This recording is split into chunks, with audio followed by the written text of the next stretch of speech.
말씀판 오늘의 첫 번째 이슈입니다. 포스코가 사상 최대 실적을 기록했습니다. 저는 이 철강 업황을 볼 때마다 이 시대의 흐름에 맞지 않지 않느냐. ESG 시대에 이 이산화탄소를 가장 많이 배출하는 이 업황이 어떻게 앞으로 성장할 수 있겠느냐 라면서 계속 이런 반문을 드렸었는데 이런 저희들의 반문이 무색할 만큼 실적이 정말 잘 나왔습니다. 지주사 전환이라는 개별 이슈도 있죠. 근데 오늘 포스코를 더불어서 전반적으로 철강 업황에 대한 이야기를 한번 나눠보도록 하겠습니다. 오늘 함께해 주실 두 분 소개합니다. 커스파트너스의 김남부 대표, 레몬리서치의 김민수 대표 나오셨습니다. 어서 오십시오. 네, 안녕하세요. 네, 안녕하십니까. 네. 자, 먼저 포스코 목표가부터 듣고 가겠습니다. 두 분께서는 포스코 목표가를 얼마로 잡고 계실지 여쭤봤더니 저희 먼저 김민수 대표께서 36만 원 그리고 김남부 대표께서는 32만 5천 원을 제시를 해주셨습니다. 이 가격이 거의 이제 큰 차이가 없을 때가 많은데 네. 두 분께서 어떤 뷰가 가지고 있는지 다른 뷰가 뭔지 상당히 궁금합니다. 이 정도면 목표가를 높게 잡으신 겁니까? 아니면 좀 제한적인 상승으로 보시는 겁니까? 글쎄요, 제가 조금 더 가격을 너무 적게 썼나라는 생각이 지금 36만 원 적으신 걸 보니까 생각이 예. 나는데요. 예.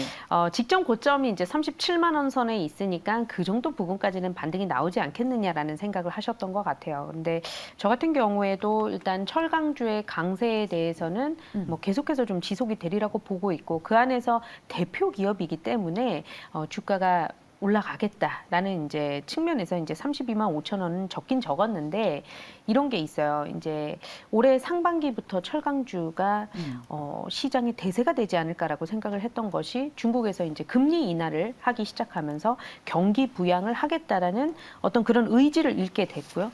그런 이제 가운데서 대표적으로 그 정부가 개입을 할 수 있는 시장이 또 부동산 시장이거든요. 이렇게 되면 그동안 철강 시장에서는 중국이 계속해서 이제 원재료 가격이 너무나 급등을 하다 보니까 이걸 일부러 개입을 하고 하는 과정에서 철강 가격이 잠시 단기적으로는 주춤하기도 했었습니다만 이것을 또다시 뒤엎는 그런 이제 발언이 나왔기 때문에 경기 민감주들, 정유화학주, 철강주 이런 뭐 자동차 관련주들 상반기에 주도 섹터가 될 수 있겠다라는 생각을 했고 결국 이제 연초부터 포스코가 달리기 시작해서요 27만 5천 원 선에서부터 지금 10% 이상 안정적으로 지금 올라오고 있는 상황인데 속도가 다른 여타 시가총액이 작은 종목보다는 그 속도에 있어서는 다소 조금 더디게 움직이는 종목이다 보니까 이 32만 5천 원 선이 도달이 되면 제가 또 한 번 나와서 또 리뷰를 할 수 있는 시간은 충분히 주어지지 않을까라는 판단에서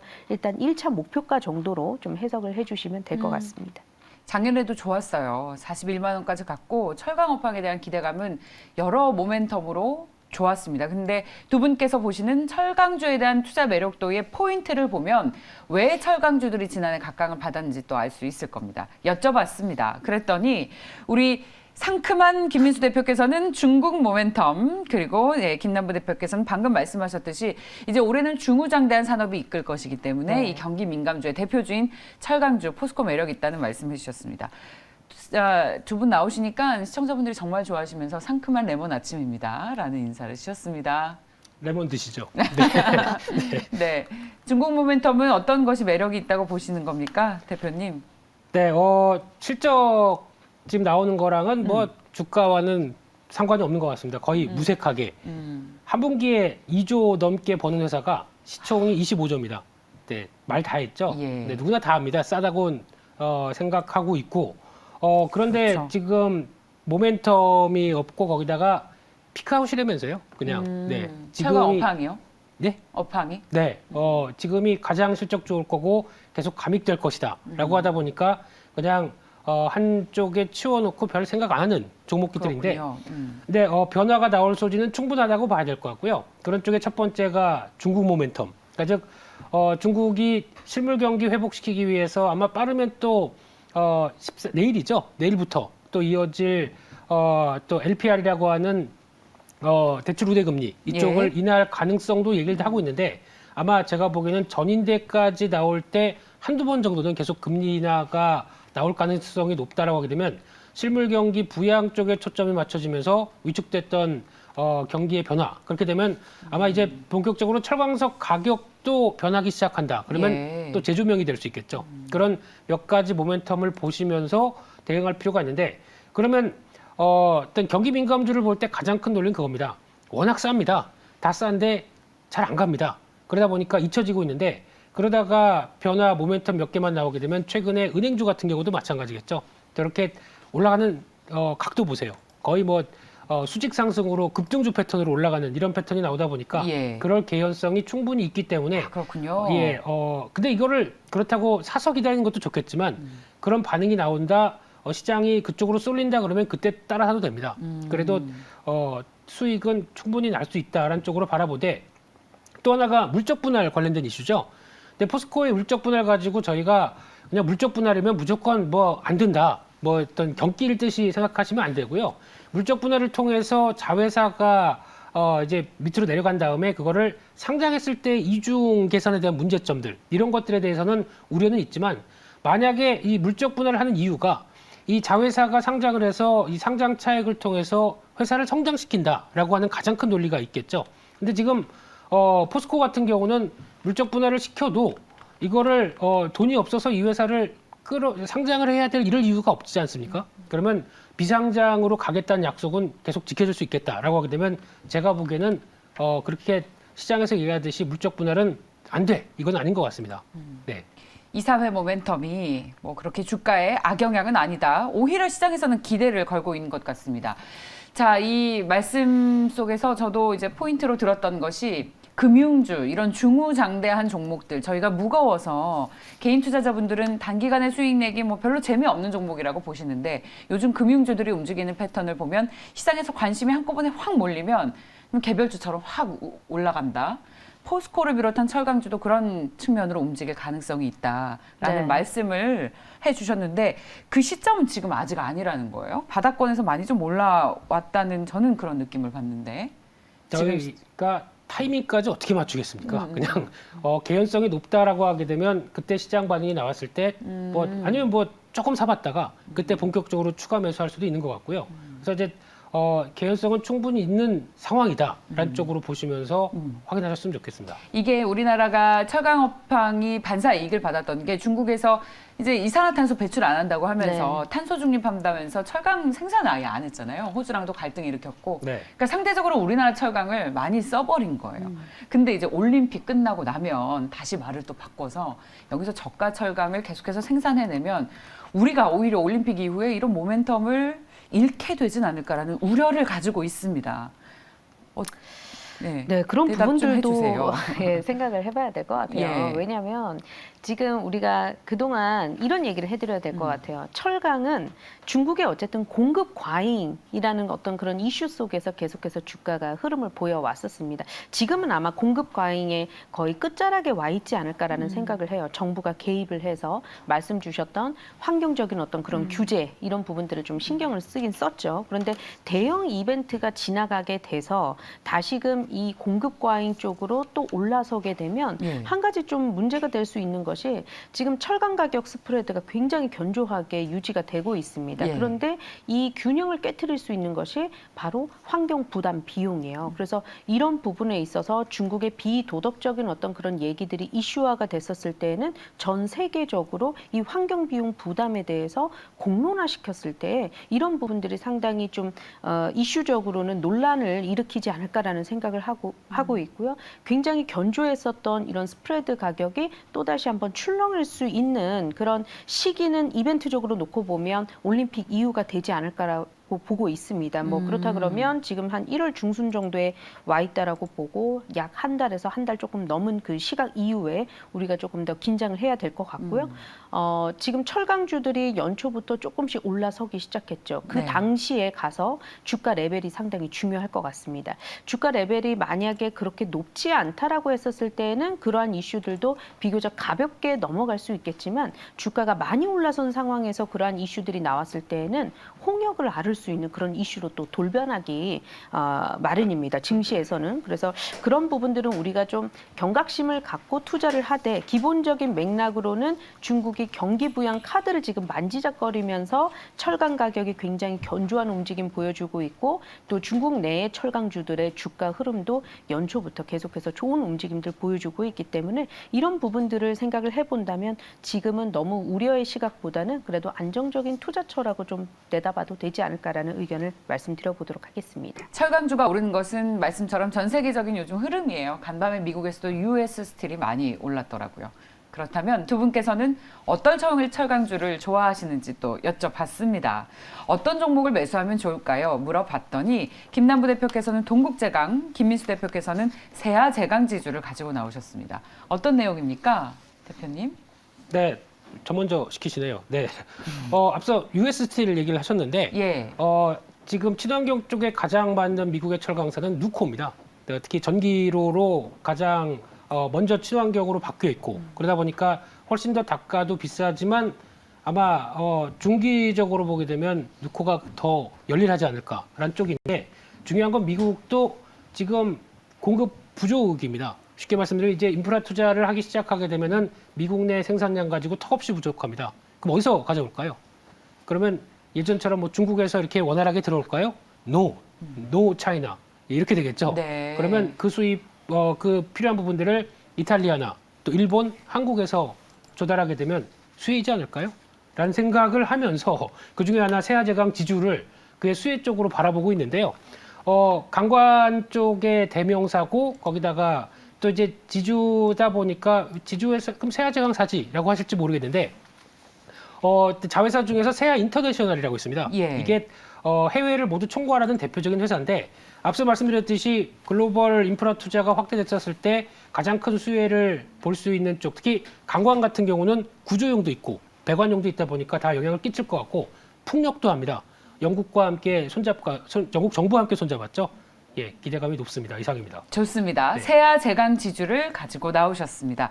자, 동국제약도 저희 좀 요점만 네. 짧게 듣겠습니다. 마스가 네, 안 두 개나 그래도 준비가 돼 있어서 짧게 그 포인트를 잡아봤어요. 고맙습니다. 사실 철강주들은 거의 비슷한 흐름을 사실상 보일 거라고 생각을 합니다. 대장주가 먼저 움직이기 시작하면 그 뒤를 이제 중소형 그 철강사들이 주가가 움직임을 보여주지 않을까라고 생각을 하고 있는데 지난번 철강주들이 한창 강세일 때를 생각을 해보면요. 그때 포스코가 움직이기 시작하면서 동국제강이 움직였어요. 그런데 그 상승폭과 그 속도를 봤었을 때에는 동국제강 같은 중소형 중형 철강주들의 주가 상승폭이 훨씬 더 가팔랐거든요. 그런 측면에서 이번에도 주가가 한 차례 상승을 보이게 된다면 그 뒤를 이어받는 2위권, 3위권 업체들의 철강주들의 오히려 탄력적인 주가 움직임을 기대를 해보자라는 차원에서 동국제강을 선정을 해봤습니다. 네, 감사합니다. 두 분께서는 동국제강과 세아제강지주를 가지고 나오셨습니다. 자, 그렇다면 다음 이슈로 넘어가겠습니다. 저희 동진세미캠을 보지 않을 수가 없습니다. 수천억 원을 횡령한 직원 때문에 동진세미캠 주가가 이렇게 널뛰기를 해서 순환시대를 겪었습니다. 주주 여러분들 마음고생 많으셨죠? 자, 이제는 본업에 충실해서 회사의 사업 내용만 보면 될까요? 노이즈 끝난 것이겠습니까? 두 분께 여쭤봤습니다. 동진세미캠 지금 저가에 매수해도 괜찮은 자리인지 여쭤봤더니 김남부 대표께서는 본업에 주목하자. 김민수 대표께서는 매수 기회라고 이야기를 해주셨습니다. 네, 또 전가요? 네, 시키면 해야죠. 그래서 동진쌤 이렇게 앞서 말씀하셨듯이 이제 다 회수했다면서요? 네, 그렇다고 합니다. 예, 횡령을 했더니 금괴가 나왔네요. 네, 금 나와라 뚝딱이 됐는데 결국에는 이 정도면 마무리되는 분위기긴 하겠지만 이제 예. 오스템 임플란트와 관련된 내용들은 이제 동진세미캠과 결별해야 될 것 같고요. 근데 지금 그 매수를 했다가 팔았다는 이유로 조금 좀 마음고생은 하는 상황들이었지만 부대표님 얘기처럼 사업 집중해 보게 되면 여전히 성장성은 있다라고 봐야 될 첫 번째 부분들이 그냥 소재 대표적인 회사죠. 저희가 뭐 솔브레인 또 동진세미캠 많이 얘기했다가 이제 드디어 포토레지스트리 쪽에서 이제 어느 정도 성과를 냈고 이게 수익성에 얼만큼 차지하느냐라고 수익성을 이제 따질 부분들이 이번에 아마 한 1분기 정도 사업 보고서가 나오게 되면 확인이 되지 않을까 싶습니다. 그러면 이 정도로 고수익이야? 그러면 이제 그에 따라서 주가에 대해서 바뀔 수가 있겠죠. 그걸 판단해야 될 것 같고요. 또 하나 2차 전지 소재 쪽으로 들어가고 있는 전해액 관련된 쪽에서 노스볼트의 공급 계약을 맺었죠. 이쪽이 지금 잘 진행되는 것 같은데 노스볼트의 생산하는 품질이 생각보다 조금 좀 떨어진다고 얘기를 하다 보니까 폭스바겐도 이쪽에서 조달하려고 하다가 지금 상태 보고 이거 영 그러면서 지금 바꾸고 있죠. 어디로 가나요? LG 또 자문자답하고 있습니다. 죄송합니다. LG 에너지 솔루션 이런 쪽으로 좀 다변화를 시키고 있는 상황이다 보니까 노스볼트가 어느 정도 성과를 내느냐에 따라서 조금 차이는 있겠지만 그래도 여전히 한 축은 돼 있다라고 봐야 될 것 같습니다. 네, 잘 들었습니다. 이 동진 세미캠 주가를 정말 널뛰기 시켰던 이 횡령 직원이 얼마 전에 왜 저희 NC소프트 있잖아요. 네. 아, 진짜 놀랐어요. 바톤이 넘어갔더라고요. 어떻게 그럴 수 있어요? 지금 저 누구냐고 저 연락 달라고 방송에서 아. 공개 수배도 했었거든요. 같은 분이었답니다. 연락이 안 됩니다.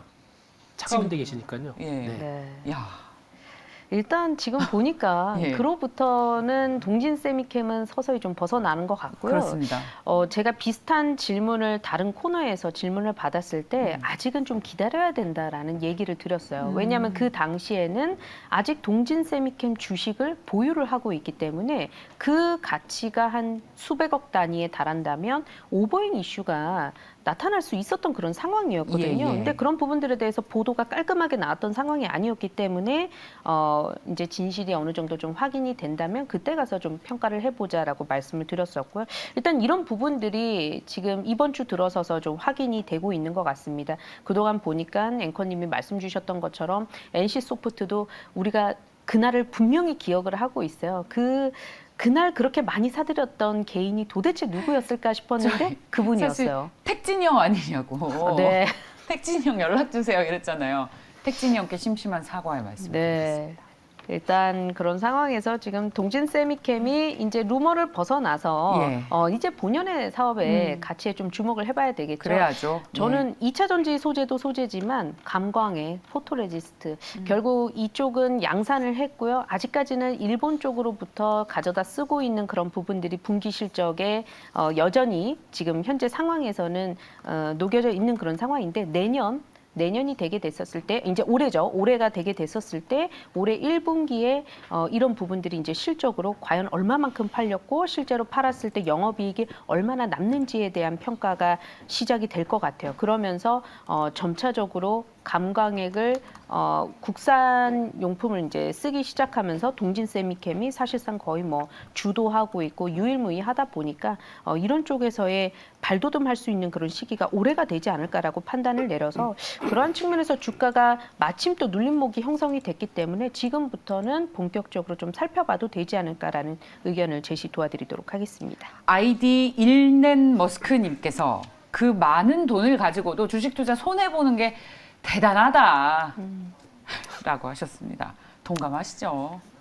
아유, 참. 조금 나눔의 철학을 아유. 아닙니다. 착하게 살아야 되겠습니다. 맞아요. 정말 원리 원칙대로 살아야 하는 이유가 네. 너무나 저는 이제 해가 갈수록 정말 사람은 원리 원칙대로 살아야 한다라는 생각을 하고 있습니다. 두 분께서는 그렇다면 목표가를 얼마로 잡고 계실까요? 여러분들 고생 많이 하셨습니다. 이제 본업을 찾아가야죠. 두 분 모두 목표가 5만 원을 제시를 해 주셨습니다. 자, 이제 본업에 충실한 동진 세미캠의 에너지의 상승을 기대해 보도록 하겠습니다. 자, 저희 이슈가 하나 더 있어서요. 마지막 이슈 보고 넘어가도록 하겠습니다. 오늘의 말씀 한판 마지막 이슈입니다. 오늘 사실 먹는 코로나 치료제도 들어온다고 해서 바이오주들이 참 좋을 거라는 기대를 했었어요. 그런데 장 출발부터 매드팩도가 갑자기 가격 제한폭까지 떨어졌습니다. 바이오팡 전체적으로 좀 투자 심리에 영향을 미쳤죠. 매드팩소에서는 회사에서 직접 입장문도 내놨습니다. 도대체 왜 오늘 이렇게 하한가를 가게 된 걸까요? 바이오주들 투자하시면서 이런 각오는 다들 하시겠지만 그래도 하한가를 맞는다는 것은 정말 속절없이 우리가 대책이 없습니다. 두 분께서는 어떤 해석을 하고 계시는지 들어볼게요. 제약바이오주에 대한 투심의 영향은 김남부 대표께서는 신뢰 문제다. 김민수 대표께서는 부정적이다라는 말씀을 해주셨습니다. 이거 바이오주 투자 네. 쉽지 않은 계절입니다. 지금이요. 계절적인 네, 그런 부분들도 감안을 해봐야 될 것 같아요. 그러니까 지금 연간 결산 실적이 이제 조만간이면 나오게 되잖아요. 실적이. 예. 기술 특례 상장을 한 기업들이 많기 때문에 그걸 감안을 하면서도 여전히 우리가 신약 개발, 신약 하나만 잘만 개발하면 수조 원의 또 블록버스터가 될 수 있기 때문에 많은 분들이 기대를 거시지만 그렇죠. 그 신약이 개발되기 전까지는 실적이 계속해서 보여줄 재무제표가 없다는 없죠. 거죠. 예. 그리고 JP모건 헬스케어를 했음에도 불구하고 그러한 시기에 지금 동종업계에 또 영향력을 끼칠 수 있는 매드페토가 어쨌든 오늘 그 병용 임상을 했었는데 임상 2상 단계에서 사망자가 나왔다라는 그런 자극적인 그런 얘기가 있었어요. 그 내용을 회사에서 얘기한 입장문을 보면 그 내부로 들어갔었을 때에는 면역 항암제 지금 매드페토의 약 말고요. 병용 임상에 같이 참여했던 그 면역 항암제를 원래 투여를 했었을 때도 그러한 반응이 나타날 수 있다라는 것을 표현을 했지만 사실 투자자분들 같은 경우에는 이러한 많은 지식을 가지고 투자를 하신다기보다도 몇몇 헤드라인을 보고 어쨌든 결정을 내리시는 그런 투자자분들도 많으셨을 거예요. 그런데 임상에 참여했던 임상 참여자가 사망을 했다라는 이슈가 나타나고 그 안에서 식약처에서도 임상 디자인을 변경을 한다라는 걸 부결을 내린 상황이기 때문에 일단 수개월 동안의 모멘텀은 부재가 된 이제 그런 상황이라고 봐야 되겠죠. 그런 측면에서 오늘 하한가를 갖고 전반적으로 바이오주의 투자 심리가 급속도로 또 얼어붙는 그런 상황들이 만들어지고 있는 것 같습니다. 우리 시청자분들께서요 이런 말씀을 해주고 계십니다. 바이오주 투자를 하는 것 자체가 좀 이제 쉽지 않은 일이다. 바이오주 투자를 왜 하냐? 이런 이슈가 나올 때마다 저희 늘 같은 생각을 합니다. 하지만 말씀하신 것처럼 신약이나 뭐 FDA 승인까지 나면 그야말로 정말 뭐 코인에 버금가는 수익을 주지 않겠습니까? 그래서 우리가 늘 관심을 갖는 것인데 자 고민을 해도 나오지 않는 답이긴 합니다만 김민수 대표께서는 우리 투자자분들께 뭐라고 조언을 해주시겠습니까? 오늘 매드팩토와 같은 이슈를 보니까 바이오주들에 대한 전반적인 투자 조언을 해주신다면 앵커님 공부 좋아하십니까? 이렇게 막 뭐 읽고 이렇게 습득하고 좋아하실 것 같아요. 제가 보면 딱 인텔리 아니겠습니까? 엄청 학구적입니다. 어제도 밤 12시까지 공부했어요. 딴 데 보고 얘기하고 싶었었는데요. 예. 예. 그럼 영어도 잘하시죠? 아니, 또 무슨 질문 그냥 혼자 하세요. 왜 자꾸 저한테 질문? 자문자답한다고 그래가지고 예, 좀 이렇게 끌어내는 방송을 하려고 뭐 그러는데 영어로 해볼까요? 네. 됐고요. 예.